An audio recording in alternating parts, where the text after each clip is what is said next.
Bonjour à tous les élèves de Zani Compagnie, j'espère que vous allez bien.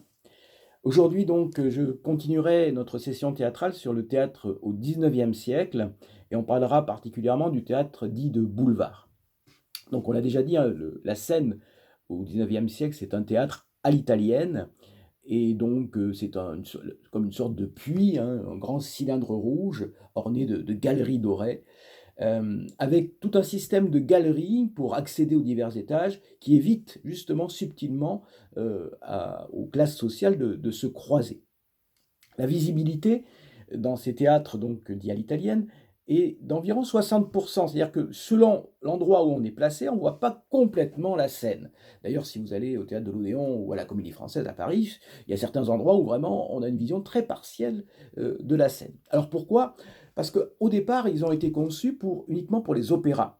Et donc, ce qui était important dans l'opéra, c'est qu'on ait une acoustique parfaite, et cette configuration en cylindre donne au son une acoustique telle que l'on peut entendre tous les sons, quel que soit l'endroit où on soit situé dans le théâtre. Voilà. Alors, le 19e siècle, c'est aussi donc l'avènement du théâtre dit de boulevard. Alors, revenons un peu sur cette expression. Louis XVIII, à son arrivée, fait réouvrir tous les théâtres qui avaient été fermés pendant une certaine période, qui se situaient boulevard du Temple à Paris. Alors, boulevard du Temple, hein, c'est un boulevard qui existe encore aujourd'hui, qui donne en fait sur la place de la République, hein, mais à l'époque, elle n'avait pas encore été créée par Haussmann, et donc le boulevard se prolongeait encore beaucoup plus loin, et se réunissaient là tous les spectacles vraiment qu'il fallait voir. Et donc, c'est pendant une cinquantaine d'années, de 1815 à environ 1860, il y a 20 000 personnes qui, le week-end, vont défiler sur ce boulevard parce qu'il y a des parades organisées devant chaque théâtre. Chaque théâtre explique un peu, sous forme de parade, le spectacle que les gens pourront aller voir. Il y a aussi des saltimbanques, il y a aussi des petites scènes de critique de la société. Donc, c'est vraiment un lieu très convivial et plein de vie. Pourquoi alors boulevard? Et ce boulevard était appelé, on parle de théâtre de boulevard, boulevard du crime. Parce que il n'y avait pas particulièrement d'assassinats dans ce boulevard, mais simplement on y représentait, la grande mode à l'époque était de représenter des mélodrames. Et dans les mélodrames, sur scène, on voyait des gens assassinés, des personnes enlevées, des enfants emmurés vivants, et puis il y a des personnages qui revenaient systématiquement dans chaque pièce, c'était le personnage du traître, et tout le public se dressait, le huait, donc c'était vraiment un spectacle vraiment populaire, tout public, et où on se donnait un peu des sueurs froides. D'où le nom de boulevard du crime qui a été donné à ce théâtre du boulevard du Temple. Un peu plus tard, il y a aussi sur ces boulevards, des pièces de théâtre comique qui ont été représentées de plus en plus fréquemment, et donc après on a donné le nom de théâtre de boulevard ces représentations d'un théâtre un peu facile, léger et comique.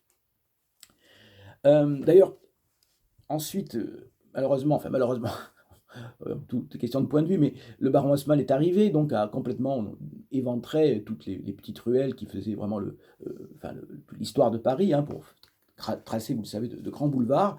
Et donc, une grande partie du boulevard du Temple a été rasée, ainsi que tous les théâtres, ou la plupart des théâtres qui étaient là, pour ensuite construire la grande place de la République.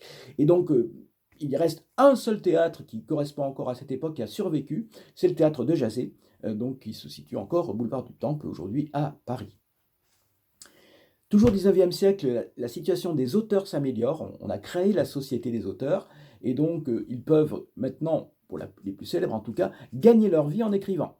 Alors sachant que comme le cinéma n'existait pas, le théâtre et l'opéra étaient quand même les deux grands divertissements, et donc les auteurs arrivent, grâce au pourcentage que leur resserre la Société des auteurs, pouvoir vivre de leur plume.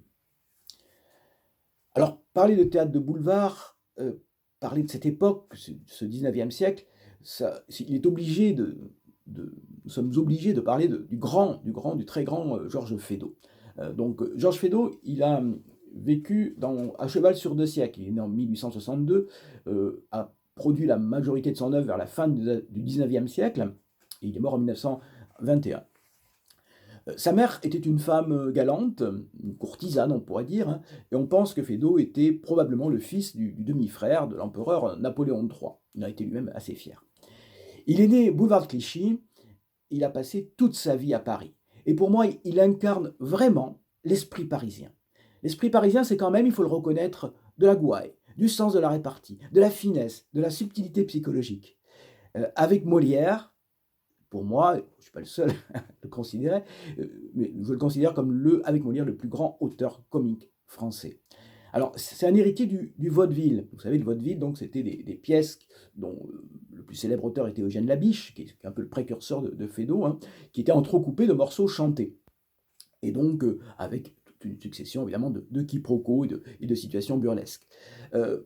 On peut dire que Feydeau a porté ce style vers l'excellence, grâce à son sens du rythme, mais aussi à sa folie douce. Il y a dans les pièces de Feydeau parfois des moments vraiment de dinguerie qui font penser vraiment aux surréalistes, à Ionesco avant l'heure. On est vraiment parfois dans le théâtre de l'absurde.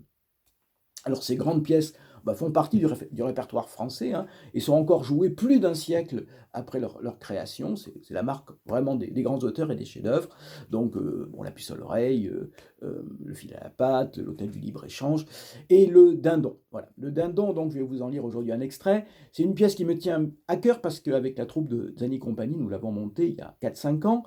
Et c'est une pièce, c'est un des sommets de l'art comique de Feydeau, avec une succession justement de quiproquos et d'enchaînements de situations burlesques. Alors, on est là au début de la pièce.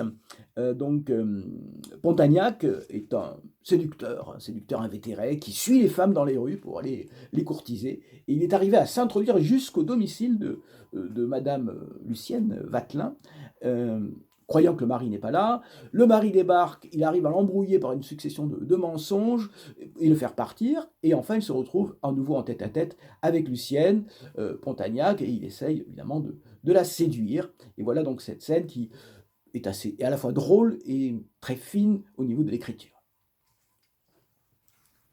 Lucienne. Asseyez-vous. Pontagnac. Je ne vous fais plus peur. Vous voyez, j'ai dû vous paraître ridicule.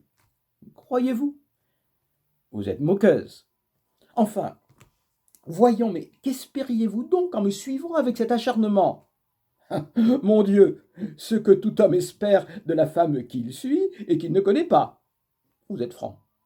C'est que si je venais vous dire que je vous suivais pour vous demander ce que vous pensez de Voltaire, il est probable que vous ne me croiriez pas. Tenez, vous m'amusez. Et cela vous réussit, ce petit manège? Il y a donc des femmes? S'il y a, 33,33%. Oh, eh bien aujourd'hui, vous n'avez pas eu de chance. Vous êtes tombé sur une des 66,66%. Pontagnac se lève. Oh, madame, ne me parlez plus de cela. Si vous saviez combien je suis mari. Oh, avec 2 R, prononcez bien. Oh, avec 2 R, oui. Oh, c'est bien qu'avec un R, vous l'êtes bien peu. On fait ce qu'on peut. Que voulez-vous? C'est un malheur, un tempérament comme ça. Mais c'est plus fort que moi. J'ai la femme dans le sang. Eh bien, monsieur le maire vous en a justement attribué une. Ma femme, oui, oh, évidemment, c'est une femme charmante, mais elle l'est déjà depuis longtemps pour moi. C'est un roman que j'ai souvent feuilleté. Oui, sans compter qu'il n'est peut-être plus très commode d'en tourner les pages. Bon, pourquoi cela? Dame, c'est rhumatisme. Elle? Depuis quand? C'est vous qui nous avez dit. Ah oui, oui, oui, ma femme, oui, oui, oui, oui. À Pau, dans le Béarn, parfaitement. Eh bien, hein? Ah oui? Vous me direz encore que vous n'êtes pas une excuse, hein? Allons donc. Alors, quand le ciel met sur ma route une créature exquise, divine. Assez, monsieur. Assez sur ce chapitre, hein. Je pensais que vous aviez fait amende honorable. Tenez, avouez-le franchement, Lucienne. Vous en aimez un autre. Oh, mais savez-vous bien, monsieur, que vous devenez de la dernière impertinence? Alors vous n'admettez pas qu'une femme puisse être une épouse fidèle. Si elle vous résiste, c'est qu'elle en aime un autre. Il n'y a pas d'autre mobile. Mais quelle femme êtes-vous donc habitué à fréquenter? Écoutez, vous me promettez de ne jamais confier à personne ce que je vais vous dire? Même pas à mon mari. Je n'en demande pas davantage. Eh bien, j'ai de la peine à croire que vous puissiez l'aimer. Oh, en voilà une idée. Reculez-vous donc. Non, reculez-vous. Oh, pardon, certainement, c'est un excellent garçon. Je l'aime beaucoup. J'ai vu ça tout de suite. Mais entre nous, c'est pas un homme capable d'inspirer une passion.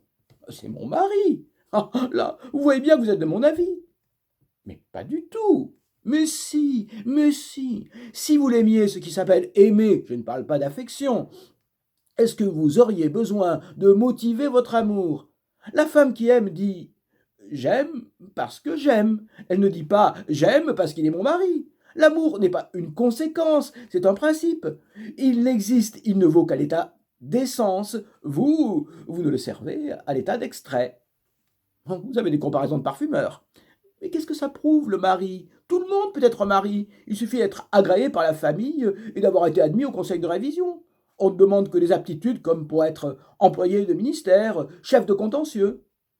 Tandis que pour l'amant, il faut l'au-delà, il faut la flamme. C'est l'artiste de l'amour. Le mari n'en est que le rond de cuir. Et alors, c'est comme, sans doute comme artiste de l'amour que vous venez. Ah oui. Eh bien, mon cher monsieur, non. Je vais peut-être vous paraître bien ridicule, mais j'ai le bonheur d'avoir pour mari un homme qui résume pour moi vos deux définitions, le rond de cuir et ce que vous appelez l'artiste de l'amour. C'est rare. Je ne désire donc rien de plus, et tant qu'il n'ira pas porter ses qualités artistiques à l'extérieur... Ah, vraiment? S'il allait porter à l'extérieur? Alors là, ça sera autre chose, hein. Je suis de l'école de Francillon, et moi alors, j'irai jusqu'au bout. Ah, que vous êtes bonne. Il n'y a pas de quoi, jamais la première, mais la seconde, tout de suite. Comme je le disais dernièrement à une de mes cousines, qui insistait beaucoup pour savoir si je me déciderais pas un jour à une cousine. Voilà, j'espère que ce passage vous a amusé. À bientôt.